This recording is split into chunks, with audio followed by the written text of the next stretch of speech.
Biruan lang eh. At least meron siya isa pang dito, reset. Apo, yan na lang sir. Ano mo yan ha? Alagaan mo yan. Ano po yung isang bakit siya nagdalawa? Kasi nasa ER siya, Apo. meron siya isang swero na hindi pwedeng i-join sa Opo. isang Yung mga- line. Yung mga correction natin sir, usually hindi yun sinasamahan. Kasi antibiotic pa siya. Parang dyan yata antibiotic yata. Hindi siya pwede dun sa... Kahit sabihin mo maraming daluyan ng ano. Opo. Right. Kasi isang ugat pa rin.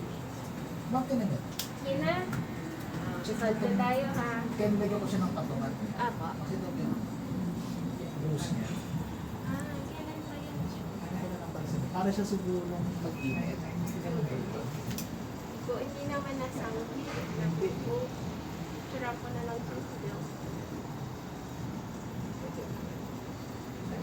Tinignan ko kung nag-init. Parang alam niyo yung parang bedsore. Apo. Parang hindi naman. Wala naman. I-elevate mo na lang siya para humupa. Dahil siguro sobrang hindi ko lang sure. Check ko lang din sir ha. Baka sa mga labs na kasi may connection. Pero i-farm ko na lang. Okay. Tapos nasadya bang pataba yung dito niya? Kumpara doon sa kabila. Masakit po ba yung swero? Sakit ito na. Hindi kasi siya nakuha. Kailan